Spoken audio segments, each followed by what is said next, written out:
Let me check it. All righty. So hopefully we get time for everyone to get on. Good afternoon, everybody. I'm going. Good afternoon, everybody. So it's Dee Dee here. Shauntavia and I are live with our friend and fashion buddy, Florence. And he's the Alderman of style, as y'all know, creator of Paparazzi Couture. Yes. And, sometimes comedian. Hey, right? Sometimes. Yeah. If y'all catch them lives. Yes. When he have the obvious, the little brown. Yeah. I got a comedian shut up in my soul somewhere. Absolutely. So I was curious, did they die? Yeah, somebody crashed into something. Every time I tell you, it's just like y'all can never let me be great. This is what happened when y'all send people home to work. Yeah, right. And be teachers at home.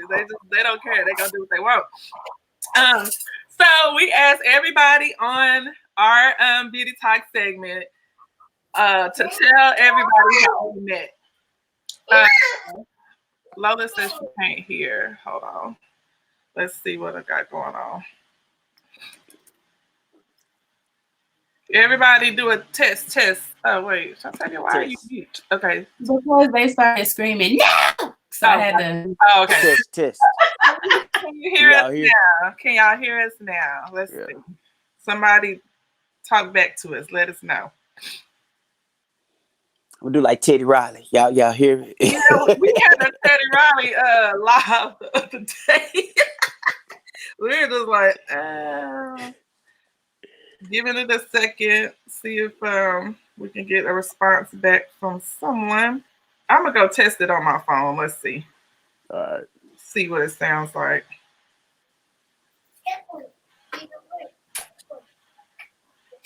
Okay. We'll do like Teddy Riley. Yeah. Okay, I think we can hear ourselves. Okay. All right, so I'm assuming that you guys can hear us, and we're gonna move forward. I tested it; it seemed like we can hear. Let us know in the comments otherwise. So our first question we always ask people is, "How did we meet?" So you got to try to remember. Whoa. Mm-hmm. All right, I met y'all separately first, so I do remember. Dee Dee, when I first met you, this was like some years ago. I met you through Rachel. Right. Yeah. And we met on a photo shoot. We was doing a photo shoot at this place in downtown Dallas, this apartment complex or something. Remember? Yeah. And you were modeling then. That's right. And I didn't even know you could do hair and makeup and all that. I don't even know you had started there. Or you were probably doing it, but I don't know if you was like it. But you were modeling. And that was like the first time I met you. Then I met you years ago. Later, I think our connection was Willie. We were getting ready to do something, and I met you, and I met Shauntavia online or through you somehow.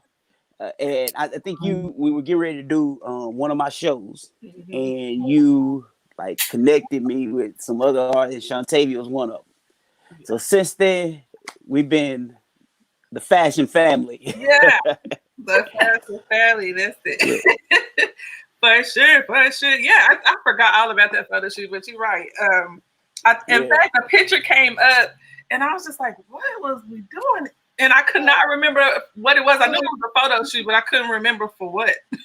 Yeah, I can't either, but I do remember the shoot though. Yeah, definitely remember that. Yeah, I think that's right. That has to be right. Yep. Yeah, Rachel, Sam, my family from another family. Yeah. Oh yeah, that's right. I forgot y'all. Technically cousins, my sister's cousins. Okay, so the big question is, why did you become a stylist? Oh man, give us a real story. Don't give us the fast story. The real story. All right, here it is. The real story is I tell people all this time, like kind of like my story goes like almost like fashion saved my life. I say it in a sense, but I didn't like early on in my life, or even I wouldn't say in high school or college, that I thought that I would be a stylist or a fashion designer. That was never like in my plan back then. I went to college and to study like criminal justice pre-law. I got my undergraduate in criminal justice and pre-law.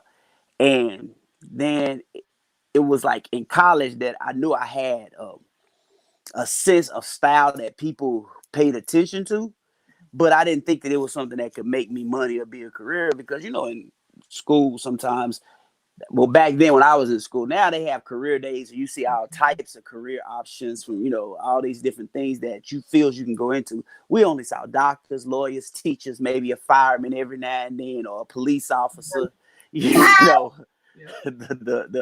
city dentist or whatever. That was all you saw. So those, you didn't think about those careers. And so it wasn't into college to where people started taking notice of my own, like my personal style, because I was never really like afraid to take risk at what I wore, or try to, emulate a lot of people. I always kind of tried to move in my own lane.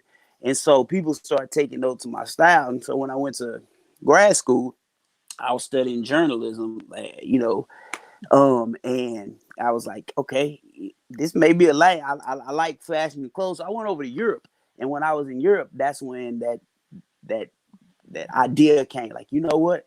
This could actually be something that I can make some money off of, and I can actually make a career off of.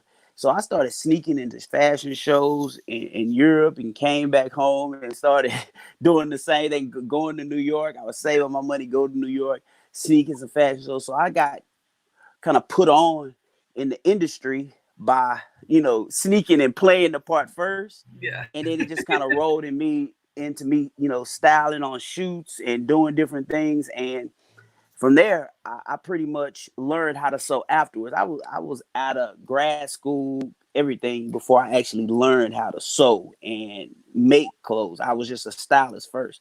But it was years of just kind of just flowing into the industry by chance. And that at that point, I didn't know like where I was going as far as my career. So it was like fashion gave me something to, like, I would say live for, because I went through a really dark moment, like trying to, just figure out life in your early 20s as a black man. You go through some stuff. Yep. And so that fashion kind of, gave me that second, like, ooh, like, hey, I can get on through this. I found something that I think this is my purpose. That's amazing. So you're saying you learned to sew later. How, I would say, how did your mom play a role in a lot of the fashion and designing that you have done over the years? Oh man, so I'm gonna make this. I'm gonna make this good, because I know people why. I'm gonna give it some good. And when I was saying the part about, fashion saved my life, my mom at a very early age, made sure that I was always, dressed impeccably. She made sure that we were always put, all her kids, we were always put together well. She believed in presentation. And, black then, as a culture of black people, we wanted to represent yourself as, as being polished and well put together. And along with that went a certain amount of respect. Like, that just goes back from years, after Jim Crow, you dressed up to make people respect you. And so my mom was just so integral part in that, because she was a very stylish woman, and she got my dad together, and my dad became a stylish dude. And so they were known for that. And so it just kind of, passed on to me, because my parents were always making sure that I just didn't go out anywhere. They were teaching me those skills. Yeah. And so when I was younger, my mom used to try to get me a little modeling, have me going to do little plays and sing, whatever. She would try to get me out there. Yeah. And at about 5 years old, my life kind of stopped, because I got diagnosed with a rare tumor and behind my eye. And so they said I wouldn't live to be 7. And so I was supposed to, my parents had told me that I was going to die. Then I had to go and I got traumatic, had this, surgery after surgery, like trauma surgery after, just surgery after surgery to save my life. And look, say I'm still here. So going from a kid who's always been told, because back as a kid, people used to say, I had that TV look. I look like Webster. I look like one of those little fat chubby kids that need to be on TV. So like going from that and having all these surgeries and being scarred, it was like I had to relearn my confidence, and my parents had to put that confidence back in me. Yeah. And my mom was like, "Hey, you're not these scars. You're not what happened to you. You're much, more than that." And it just, she just kept instilling that in me. And as I grew up, I didn't let those things define me. And that it's just like I made sure that my presentation is what spoke for itself. And she taught me that. And then later on, when I started to learn how to sew, she actually taught me how to, my first construction, how to thread the machine, because she sewed all the way when I was growing up, and I hated to hear the sound of the sewing machine. I hated it. I did not like it. People tell you, I even took home economics at Dunbar, and I never ever did I sew one thing at home economics. I don't know how I passed, because we had sewing, but I didn't do it. I just felt like, I'm a dude. I'm not gonna get on the sewing machine. They used to make you sew them pillows. Yep. I didn't even sew my pillow cover. I don't know how I graduated. I got that credit though. That's hilarious. Yeah. That's crazy though. Yeah. Tell us why you are the Alderman. Give us that. Oh man. I coined myself the Alderman, and I said I'm an elected official. I got that from, of course, y'all know Good Times. I'm a big fan of Good Times. Alderman Davis. Yeah. I remember hearing that, and I was like, "Well, he's an alderman. What is it?" So I went and looked that up one day, like just by chance. Just looked it up, and I was like, "Oh, Alderman connects the people. It's like a mayor, somebody who tells the people in the city, what we need to do to uplift each other, or to change something, or to get something in order."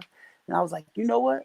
I'm gonna call myself the Alderman style. I'm telling people how to get in order in fashion and style and lifestyle and all these different things. So it was just like a little moniker that I put on myself, and it just stuck. And what it really made me realize is that there's power in how you brand something. That that was branding, because now I can be at the grocery store, I can be anywhere, and people will holler out the Alderman. They'll call me the Alderman, or they may not know my name, but they know that. Yeah. And it's just a lesson in how you put something out there and you stick with it, you're consistent with it, and you put it across all your things, and it becomes synonymous with you. So it was a true lesson in branding, just kind of branding myself as, the Alderman. The name is very unique. Yeah. Yeah. It's unique. It's polished. So, what's your favorite to do, styling or designing? I talk about this with Willie Johnson a lot, because I tell he always tells me, he's like, you one of the few designers that I know that can actually style too and creative direct and put together your shows. And I think most designers have, if you're a good designer, you're tapped into style. I'm sorry. If you're a good designer, you're very well tapped into how to style.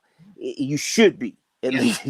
Well, because I feel like if you dream up the clothes, you should dream up how they're going to be worn, and how people will wear them, and how they'll accessorize them, and that's kind of why I do all of it. Like, I do purses, I do jewelry, I do those things because I'm always thinking about, even when I make a dress and my clients come over here, I'm already ready to get those suggestions, like what kind of accessory they're gonna wear, what kind of shoes need to go with it, because I want to style it out. So that's kind of hard. I wouldn't leverage the style like we're doing one more than the other, because I do. Now what I do, I sew, like I actually sew, but I don't want necessarily always have to do that part. Yeah. I want to eventually relinquish that to somebody else, and then I'll just be like, hey, yeah, do this, Yeah, you do just that. sketch it and like, go ahead. Yeah, make that happen. Yeah. And so that'll be great. So I do love them both, but seeing the product styled out, because that's gonna always make the difference. Because I've made some nice clothes and picked out some nice clothes for people, and they didn't follow the directions to style it on out. And there was like a good outfit just like went horribly wrong because you gotta make sure you styled it to finish. Yeah. Otherwise, just clothes sitting there. Yeah, I get that. Yeah, it becomes it doesn't speak, it doesn't translate the way you envision it. Because sometimes you could have a very simple or simplistic outfit or a simplistic look, and if you style it right, it's like bam, and sometimes if you don't finish it off to the end, it's like, woo. Yep. So we have been asking everybody, we in different times, everybody's quarantined, the world is just but I know that prom is like a huge part of your business, and with them, school being closed, and I know my my cousin was one of the ones going to get a dress too as well, but you get booked years in advance, So how did that impact you this prom season? Oh man, I didn't immediately think about the money aspect, like, oh my God, I'm gonna lose out on money. My first thought was like, man, it's gonna be sad if these kids really don't get to have a graduation or a prom. That was my first thought. So of course it has impacted me, because like you said, I start, because I get so booked for prom, and that's a blessing. I'm not complaining, but I start so early. So like most of my clients, like I saw them in October of last year. So I started purchasing fabric, started, making patterns, and, sketches were done, consultations were done, fittings, has started to happen. And so all of that, it kind of leaves the consumer and the business owner in a hard place. And that's for people with wedding dresses, people who sell special occasions, who are big, consumers. It leaves us in a hard place of like, hey, what do we do? How do we maneuver in this area? We just can't go and say, hey, here's all your money. I'll bring all those clothes back, and then here I'll take all that loss. A small business can't handle that. And you have to, people have paid on this dress. So it's like people who had weddings scheduled for March, April, I'm sure that the wedding dress companies are not saying, hey, hey, come get bring those dresses back to us, because most of them will have a hard time recovering from that. Yeah. So, like I said, my immediate thought wasn't like the monetary, thing of it. It was like, what can I do with my clients to like make up for this? Yeah. And so, I haven't mentioned this, but since I got y'all on here and I got y'all before me, I want to drop a little bomb. So I was thinking like what I wanted to do, with my clients, to like try to, not just to worry about, hey, let me get these dresses out or get these, but some of these girls that came over and tried on these dresses and cried and walked through the up and down, my little walkway, like, sashayed they dress. And so it was like, and some that paid for it, they were just leaving them here so they could come pick them up. And so it's like, I got to do something, because this baby got this dress in order they don't pay for. So I got to do something and to like make up for that moment. So what we have to start doing these times is really trying to figure out how to move forward in this new normal. Yeah. So what I did was I came up with this idea that I will take them in like groups of 2 or 4 or whatever, and we're going to create a virtual prom moment for them, pretty much. You know what I'm saying? Yeah. I want to, if the salons open up or if people are able to start doing things, we'll have a very sanitized way of getting hair. You make sure they can get their hair done or make it whatever we can do in that lane, but also creating a video montage, something for them to, for people to look at and see them in that moment. Yeah. They need to still have that picture, that moment, even though these things were canceled, even though these things that did not go well, they need to still be able to have some type of moment to reflect on. So I'm still in the works with that. But since I got y'all here, I'm gonna ask y'all if any of y'all can get y'all help when we get that ball rolling to make that come to fruition once the world opens up. Can I count on y'all to help me out? Absolutely. Of course. Absolutely. We were kind of thinking of something to do with that too as well, because I thought, people go, it's just prom, it's just graduation. And when you get older, you think you don't care about those things until you I will never forget my graduation. We graduated in a gym and they rolled out some plastic over the gym floor. And I remember us walking in and that's all you heard. And I never forgot that. Because we were the only graduating class that didn't graduate at Wickers and Grimes. And I was like, how did that happen? So I'm still bitter about that to this day. So for the kids to look back and go, we didn't have nothing because the world was in quarantine seems super devastating. It does. Like you won't have that memory that because I'll just keep thinking about, because one of the a few of them came over here and they tried on their prom dress. Mm-hmm. And for a lot of these kids, it's their prom is their first time actually like wearing a formal or getting a suit or getting something done. Yeah. And they're excited about that. They're excited about that. If they're not a debutante or they're not going to get presented somewhere, this is their moment to be presented. Yeah. So with COVID coming in and just pretty much stopping everything, it was like, we just can't like, hey, that's it. You ain't getting your prom dress. You're not getting your suit. Yeah. We they ain't having no prom and you ain't having no graduation. No, I'm telling y'all parents, if there's some parents listening, you got to still get your kids cap and gown. Yeah.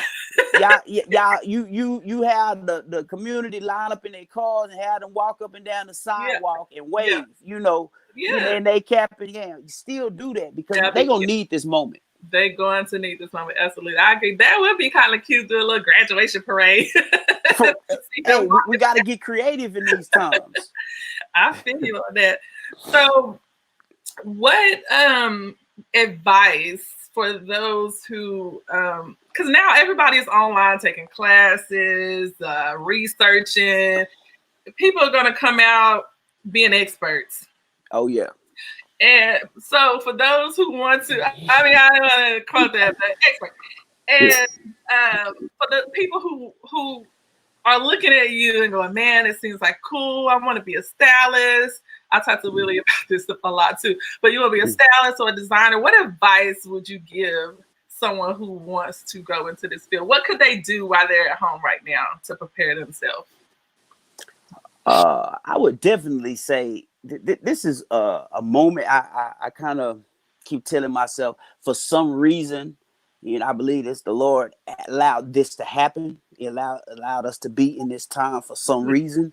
And because of that, we have to try to really reflect on what that reason is, to give us this time of everything shut down, this time where we can concentrate, focus, and really reflect on ourselves. And it's just a time where you really to perfect your craft.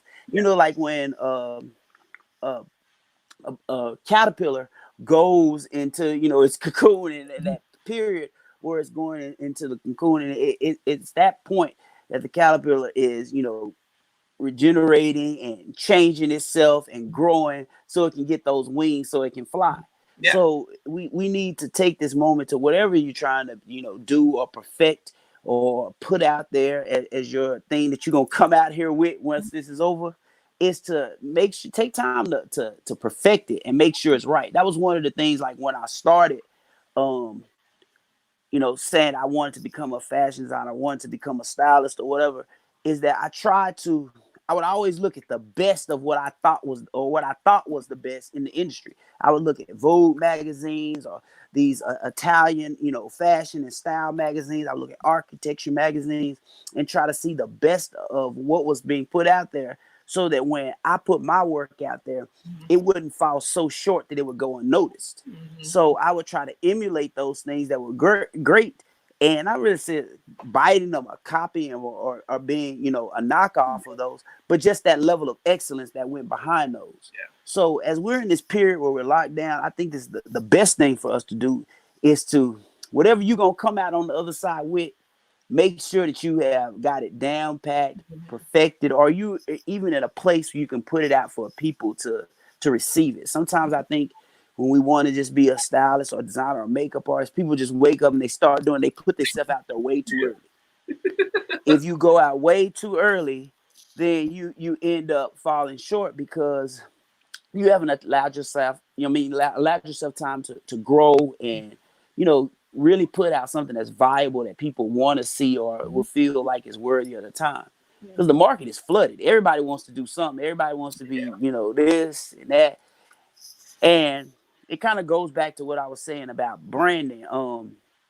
Just that branding piece is something that you could work on first, is getting people to trust what you say in your lane or in your field, or and I'm blessed to be able, like you say, I was able to get people to recognize me as the Alderman. Then after that, I was like, well, hey, I'm gonna keep this thing rolling. So I branded, my image. When people see round glasses and a hat, I want them to think of me. Yeah. So, and I kept that consistent. Or when, even like what I say, my vernacular now, pumpkins, like people, that's caught on. People will see pumpkins, send me pumpkins all the time because I say that. And I branded that as my vernacular. The funny thing about that, you think like, hey, you brand all these things, you get to associate yourself with these words or phrases or different things. How does that work? And what it does is, if you're selling something or doing something and you can make people have word or recognition of what you do to a particular phrase, then they'll trust you. It's like you're always on their mind. When they see this, they'll think of you. When they see when they talk about this, they'll think of you. And so when I come along and I have a product to present, a show to present, or even like you say, just me getting on there acting silly, people come in and they buy into it. Because I branded those different things. So whatever y'all doing in this time, just really try to perfect it. Yeah, I agree with that wholeheartedly. Totally agree. I was gonna bounce off of that with what kind of resources do you think, when you're talking about perfecting a particular craft, what kind of resources do you think that people need to start? You think they should start from the beginning? How far, Shauntavia and I, because we're in all these different mediums and theater and film and production, it calls for being able to research, knowing the difference between the 20s, the 30s, the 40s, the 50s, the 60s, 70s, so on, because at some point they might call and ask for that.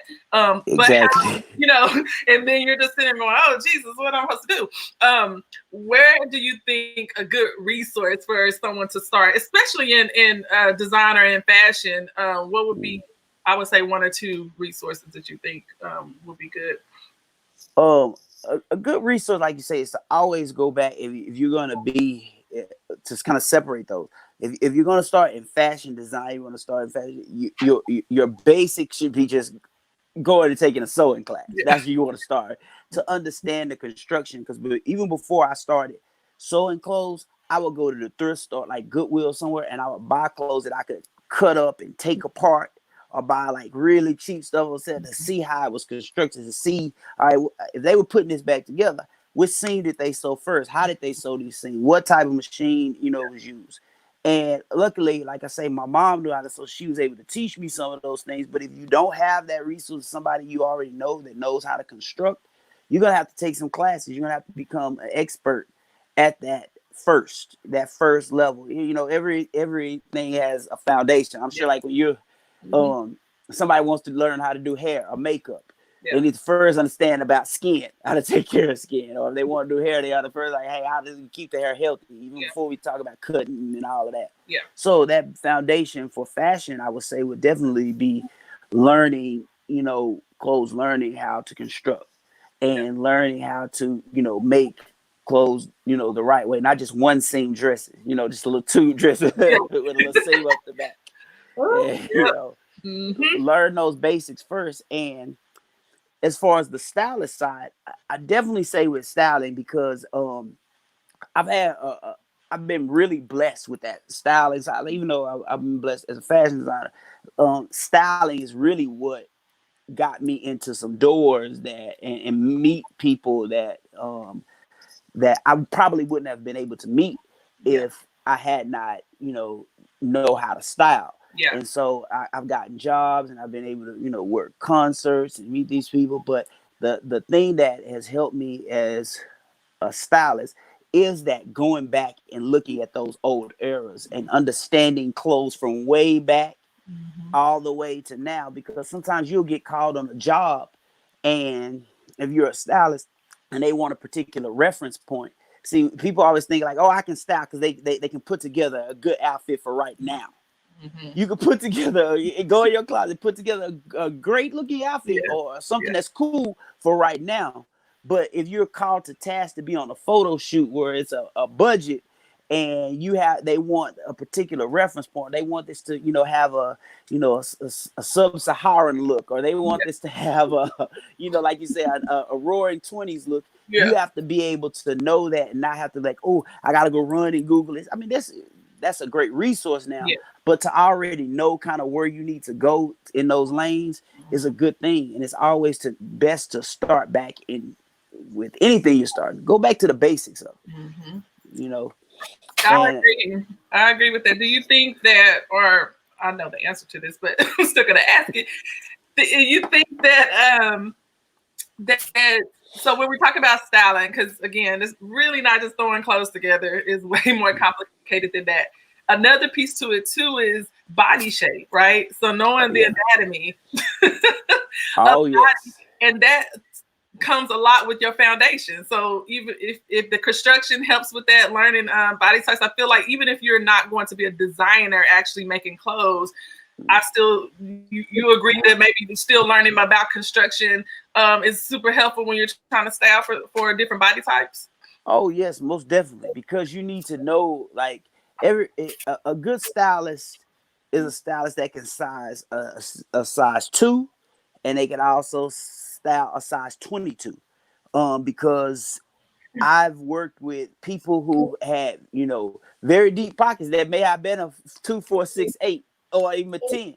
And they wanted a look that they had a great look, but they were curvy girls with like I like to say real women, because the average size of the woman is not a 2, 4, 6, and 8. So these real size women, they dress and they like to look nice, and I love that, and I don't shy away from those clients. Like those come over, I can hook you up. I tell people that because I've learned body type. I grew up in a family of real size women. You know what I'm saying? So my mom, that was another thing that I learned from her, is about learning to accentuate what works for your body. And that's what's important. Sometimes everybody just wants to be like, oh, show this, show this, I make it that mold doesn't fit for everyone. So when you're styling someone who may be self-conscious about something, some women may not want to show their legs, and they may not want to show their arms, and you have to think about, well, hey, what type of silhouette or what type of dress or what do I pull for them? So you have to know those body types, what's more flattering, how to elongate the body, how to make the body look longer, what type of dress to shy away from if somebody is short, what type of silhouettes to shy away from if somebody has they're top heavy but they're real slim on the bottom. How do we create that whole so it all kind of runs together. How do you handle when somebody wants they want you to make something real necky, and you're just like, that's not gonna look good? How do you tell them that you're not gonna make that? One of the first things I do when I have a client, like I'm sure y'all do, is that consultation. And I have learned how to use my words very carefully and try to tell people in the nicest of way, hey, that might not be the look for you, pumpkin. Not pumpkin. Let's think. I'll be like, hey, well, have you thought about this? I was like, you know, I get to draw it. Let me show you something. Let me show you that. I said, let me tell you why. Yeah. Because what I want to do is, when you walk in the room, I want everybody to be like, whoa. And I'm like, what you thinking? I think I can do better than that. Just let me try. So I figure out those creative ways to try to tell people, because at the same time, when you are a stylist, and the people sometimes call her, because they know I say I've been paid for being the person who says whatever. Yeah. But so sometimes people call her their little skirt, but I do like use that business acumen that I have to try to like say that in a very, you know, good way that makes them feel more confident about what I'm trying to lead them into. Yeah. Because you have, as a good stylist, you have to have the ability to say no. Some people just go along with anything. Like the client say, "Oh, I want to wear orange and purple. And I want an orange and purple dress," and I'd be like, "Where's that going? How are we gonna make that happen?" Yeah. You have to be able to say no, that I don't want to do, because it doesn't go along with your aesthetic or what you're gonna believe is gonna be the best. That might not balance with your skin tone. Yep. And people just, that's what I tell my clients too. If you hire me as a stylist, trust that's why you're coming to me. You're coming to me not to tell me, hey, go find me a black dress with this kind of sleeve and that kind of sleeve. No, you're coming to me because I have a mind of creativity that you may not be thinking about. Yeah. And I want to do something new, and you're trying to do something that's already been done. Yeah. Yeah. That's true. Which you practice all the time. Yeah. My church finger up. Where is it? Okay, there we go. That's the camera. So, do you hire? Well, can people hire you just to style for them, like to help them find their style in their closet, or help them buy certain things, or help them to get a trained eye on what they should purchase? Oh yes, most definitely. Like a person like I've me, done that, you know, a lot, and it's more so different ways to do it now, because I've had people that I haven't not even met face to face, but they've turned on their camera, they went live in their closet and say, hey, you know, I'm trying to get this together. Now, of course, we make a money transaction before I come on on the camera and tell them. I tell them, hey, this is gonna be like an online consultation. This is how much. But I'll get on. I've been to people's houses, went through the closet, and be like, hey, we got to take this out. This is not gonna work no more. This ain't coming back in style. And if it do, it wasn't good anyway. So I'll go and I'll reconstruct people's closets. I've done that. I've like I say, done online style consultation, or just, you know, people hire me to say, hey, I'm going to this event. And I do that sometimes in a crunch. Sometimes maybe people want something custom made, and I like totally booked, and I'll be like, hey, but what I can do is I can style you. We can go. I can reach out to, you know, some of my other people in the business. I can reach out to Italian manufacturers and different places that can get you a look, and I'll style that look for you. It may not be my design, but it's my styling work. And so you know, it's something that I like to do, because I all the time as a stylist, you don't want to try to just put everybody in your brand. Like when I'm styling people, you know, sometimes if it works and I got something I want to, but sometimes I get inspired by what other people are putting on the racks, putting out there on the runways. So I pull from that. I'm not one of those like, hey, it got to be my brand if I'm styling you. No, I'll style and pull, you know, from everywhere. I just like nice stuff.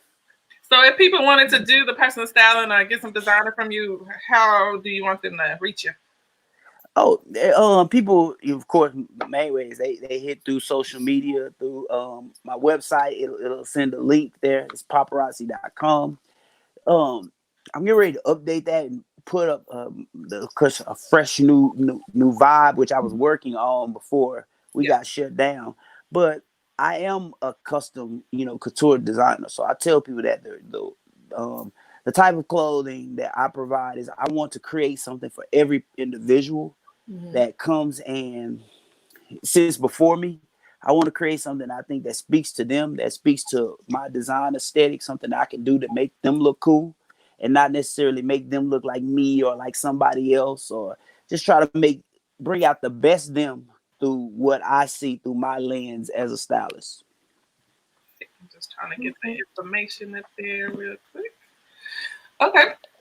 So, our next question about you and this Mr. Comedian. So, how far do you want this to go? That's the question. Are we gonna call it alter ego? People always ask me that question, like, man, you a stylist now you doing cover, you designer, you doing it. You know what? Since I was very, very young, I had a camcorder at a really young age, and I would make home videos. And I remember this was even before coming to. I was really, really young. I made a short where I played every character, and this was back then when you had the big old camcorder Yeah. with the tape that you had to hook on that cassette tape, and I played every character. So when I would talk to myself, I would have to film the lines, and I would have to pause it, change clothes, say a couple lines, change back to the other clothes, say another line, pause it, change back. I did that. It took me like 2 weeks, and I created a whole video with commercials and everything. So, so I've been my Do friends. You still have this? Look. You know what? That's the thing about it. I got my mom. I think has a piece of it on like one of those tapes. We got to figure out how to transfer it. Yeah. You know, because it's old. It was moving really, really slow. And so I might have a little small clip of which I'm gonna try to get out. But I am that person normally. Like if I'm not recording or you don't see it on live, trust and believe London and Lola are getting it here in the house. Yeah. The best thing I love is when you go out live being crazy and Lola be in the back hollering. She can't even pretend to not even think it's on your. Like I would be the wife who would be so annoyed, but Lola be back there like cracking up. That would make it even 10 times funnier because she be right there with your foolery. I'm like, y'all are a mess. You know, and she doesn't like to show up on camera. She just provides that laugh reel in the back. And it's funny because people like say, "Hey, are you trying to be?" I've seen people who try to be funny. Yeah. You know what I'm saying? It comes out falling short. I'm just being me, and people always say, "Man, you need to go on, start more YouTube channel or post more YouTube video and do this." Yeah, I want to, but right now I tell people this is my therapy. Like making people laugh and just being myself where I can just get, what comes naturally out. And, like we could be cooking dinner and I'll go into a voice and start talking in a whole different voice and I'll just stick with that character. So me getting that out, the changing the characters up, it's my therapy. And I think if I get too forced into like, oh, you got to make a video, oh, you got to create some content, it wouldn't be as therapeutic for me anymore. Yeah. So people always say, you need to be making money off of trust and believe. I get a coin. There's a coin that come in for me acting stupid because I've been blessed to roll that into people calling me the host stuff or people want me to promote things or show up at this event and show up here or come talk about this, and just my personality has kind of become infectious to some people, and that's just naturally who I am. My people around me, well, we have shows and we've done shows, we have a good time. Yes. For y'all watch it at the backstage at my shows, we're working, but those are the most fun times I have in my life. Even having been here and traveled there, the camaraderie, the friendship that of being around people who share that creative spirit with you, that knowledge and that love for what they do, and they just naturally good people. We have a good atmosphere when we get together. Definitely some crazy thing. Nicole Warren said you got her on a prank call. Yes, I've been doing the prank calls, and people are loving it. We'll probably do something here soon one day. I'm trying to, again, being shut in, being trapped in has really brought out a lot of creativity in people. Yeah. And even now I find myself pushing that envelope to like be more creative, put more content out there, because I say it's therapeutic to me. Even though I design and I got the business side of this, the things that I'm doing, I need that escape. and being able to put those characters out and do this. Like now Sunday, I'm gonna be doing a little I'm gonna try to do a kids show. So y'all pray. Shauntavia, I see you got the little baby right there. Have your baby say, but stay right there with it. It's gonna have to it's gonna have to be parental guidance now. Yo, we gonna pray for you. You gonna have the kids out here. I can't wait to see it. We gonna shift gears just a little bit. Okay, so what killed me, Shawn, all y'all know, because if y'all aren't following him, y'all obviously gonna follow him today. But he was doing the 10-year coffee tour. Yes. So y'all know Shawn does all this stuff, but he's also an educator. And you wouldn't know that because I'm like, are you even going to work ever?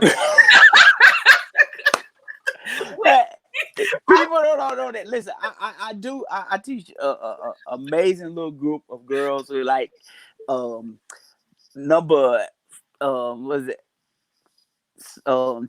8 in the state or whatever, something like that. And so I'm at a good place where I can move around and do what I do. They know what I do. The where I work, my day job, they know it. So sometimes people be like, "Are you ever at work?" But the 10-year coffee tour is another thing that I've actually, again, talk about branding. Yeah. You know, just putting something out there and sticking with it. People go around. I like coffee. And so coffee was, again, one of those things that when the world was open, I would use to create a moment. I would just take me time, find me a nice coffee shop, you know, relax, relate, release. Yeah, yeah. You know, and, you know, we met on the coffee tour one day because, you know, you live on that. It's a lot of good coffee shops in your area. You got all the good coffee shops. Yeah, but Summer Moon is my favorite. I would have to say. Yes. Yeah. They shut the coffee tour kind of went down here after I went to Summer Moon because it was like everything else was trying to. My husband does not like coffee, but I swear he would go to Summer Moon like 3 times a week because he'd be like, that moon milk, bud. Man, I don't know if y'all haven't tried it, you gotta try Summer Moon. Y'all got to give me a couple of free cups. I'll be plugging y'all. Me and Didi, we gonna need some free cups. All 3 of us. Yeah, man, it's the best. But the coffee tour is just another thing. I like to lighten people's, you know, day and laughter and just seeing something different, giving somebody a visual, giving somebody something just to kind of like bloop, you know, just kind of pick your head up. So me going to those coffee shops, it was lightening my day. But when I would talk about it or when I would say what I was doing there or take a picture, people would, you know, say it brighten their day. Or when I would go live in a coffee shop, I get email or inboxes every day like, oh, you know, I was waiting for you to post or I was waiting for you to say something that, you know, you brighten my day. And they don't know that that's helping me, but it's, you know, why it's helping them. Yeah. So that's why I do this. It's not so much as to like, hey, I'm trying to grow this so I can, of course, make, you know, become some huge. It's really just like me being me and just so happen. Yeah, just being organic. Yeah. And people just jumping on it. I get it. Question. So will we see another paparazzi production? Oh, famous. Oh, man. Once the world opens back up, of course. Of course, man. That is my favorite thing to do is to produce that show, that collection, to get out and get creative. And y'all know that I when I did my first couple of shows, I always want to be that designer that showed up and really like showed out. Mm-hmm. And so I always think of a way to try to top myself. And so that's why it's always a span in between my shows, because I just don't like to rush and, you know, put out a collection of ready to wear clothes just for the sake of doing it, just to get, I really try to like, man, last time I had a good show. Now, what am I going to do to move on, to go to the next level? And people really, because I remember you know this from the business, when you're new, you do 100 shows for free. And as a designer, you're trying to figure out like, hey, I got to pay models, I got to pay makeup, I got to pay. And so after doing so many shows for free, you know, when people start calling me and they were offering a budget, my first thing is, how much can I give to my hair and makeup, or if the rest of it I want to put back into the show to make it like go over the top. Yeah. And I love that so because I'm always thinking about that. So when I call up on people like y'all to come help me, y'all quick to like, because definitely appreciate it. Well, the thing too is that, you know, like I said, we've all done free shows, and it's funny how you do all the free stuff for people for years, and then when you venture out to do your own thing, all of a sudden they got amnesia. But there's a big difference between your productions and other productions that we've done, which is why we're so willing to jump in it. I remember the Bass Hall the Bass Hall show, and people were in the audience crying at a fashion show. You don't get that. That's not a normal. The only thing I can say comes close to that is Dippa. Honestly, yeah, Dippa puts those really crazy productions and thought-provoking things like that. And so, for us, like, it's just being in the mix of very like-minded people is the reason why we always jump to that, because you know, we know that our talents is not just going unnoticed, and it's not we're just wasting time. It's all mutually beneficial.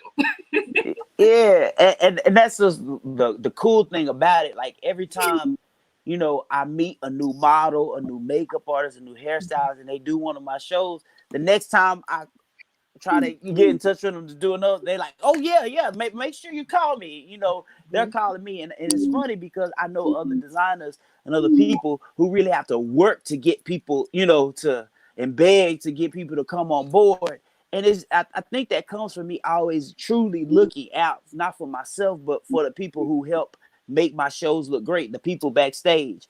I'm one of the few designers who I have y'all come out from backstage and walk. I have people come out, you know, and wave. And I do that because I definitely understand.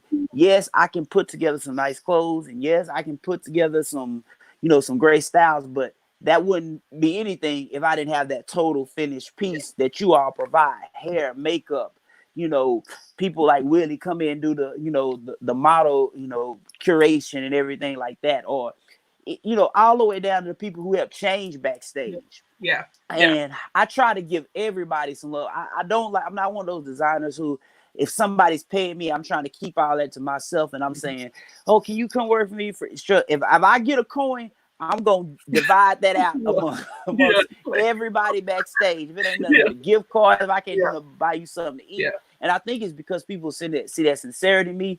They come out and they work for me. And that's what makes my show so great, is that I get great people to work with me, and I have that vision. But I wouldn't be able to do none of this if it wasn't like, I tell people all the time, when I see a great concert, or something like when I go to Beyonce and Jay-Z shows, I'm thinking about what's going on backstage to make that happen. Yeah. Because I know that's where the real hard work is. That's where the real grind is backstage. And y'all two right there, y'all, they are the best in the business. That they crank out great looks, and they make people like me, they make our work look good. Yeah, I will say that's the one thing too. Thank you. We appreciate that, of course. But you have a very great support system. Like, there's never a show we go to and your mom is not back there trying to put together some vittles. Okay, put us the vittles with the tray, get us a little. I mean, and she laying it all out, all pretty in the bag, trying to make sure we at a 5-star restaurant and making sure we're okay. And you got Lola putting everybody in check, and here, and you know, you might have your siblings here, your cousins there, and I love that everybody is always there and involved, and not just wasted space. You got some people just come to be a part and don't do, but your people are always there working, grinding, being nice, cutting up, especially Lola. She be having a backstage. We would be cutting up. So that's the I think the difference too is that people get stuck on, I'm doing this by myself, I made it myself, and all this kind of stuff. And I really truly think a person cannot be great. They're only as great as their support system, honestly. If you don't have a good support system, a good even working with good people, then are you even really doing anything? Honestly. Exactly. And that's what people don't really, you have to, you're only as good as the people you surround yourself with. And I'm sure that's been said hundreds and hundreds of times, but it's so true, because you can go into something and be so secluded and so in your own world about how you want it and how you want it, that you're missing out on the collective and the ideas and the support that you need because you're so enwrapped in yourself. And so when I go into a show, I always think about, who can I bring along with that's going to help me, be the best me that I can be. Who's going to tell me, no, Shawn, you're doing too much. Yeah. No, you're doing too much. Nobody going to tell you that. I'll bring it back. So, too much. My mom is on it, and the models. If I did want something one time and my mom was there, they were like, "Where your mom at?" She hadn't made it yet. They're like, "Where your mom at?" Yeah. My mama back there changing. She back there styling Lola. My sisters. I keep it in the family because they know me. They know how I get, and so they're able to come in and fill in those pieces when I'm all over the place right before the show. And so that's so cool, to have a family unit like that. I have that support system of people who backing you. And I really gotta, give a shout out. I don't have 700,000 followers and 700,000 people, but some people have that big following. But then when they call somebody to support, they got 10% of that. And I've been blessed to have, this small little platform I got. But the people I got on my platform, they ride for me. And I appreciate that. When I call on people to come, they come out. When I ask people to support, they try to support. And I think that's really, what the lane everybody should try to move is get that group of people. Yeah, you can amass all these followers, but what are they really going to do for you? Absolutely. So our last question is, what's next for the Alderman? Oh man, as you know, as I've been talking, I definitely want to. We're gonna get this senior thing out the way. We're gonna do that. Yeah. But I am going to get in this lab and actually put together a collection. So when the world opens back up, I'll be able to inspire and put out a great show, put out a great runway show that will actually, be a look into the future, I should say, of what fashion will be, because I got a lot of ideas that I put together. And as far as the front of my styling career, I've been blessed to be hooked up with a great, a person who's been booking me jobs through an agency and doing concert shows. And, I was really blessed to have somebody mention my name in a circle, and then that person mentioned my name. And so it got me a really good spot in an agency. Like if somebody comes here, no matter what celebrity is, if they need somebody to sew a wardrobe, I'm the first one that they call. And that was just... And that was just a blessing, because I was, doing good work and really being humble, and somebody else mentioned my name. And even on the comedy front, that, like as you say, that's coming up. I got people from LA calling me to want to, do shorts once this, everything opens back up, do skits and try to explain that online platform at the pace that I want to expand it to. Yeah. And not do too much so it'll still feel, natural and good to me. So I'm just doing me, just trying to keep all the herbs in the pot, and thanking God for blessing me with, I say all the time, Lord, somehow, when they was handing out talents, I got into a couple of lines, and I appreciate that. So I'm just thankful to God that he's, shined upon me and let my gifts make room for me. Absolutely. Every morning I'm like, thank you, God, for my gifts and my talents, even the ones I don't use. Yes. I know they're there. Beautiful. I thank you for it.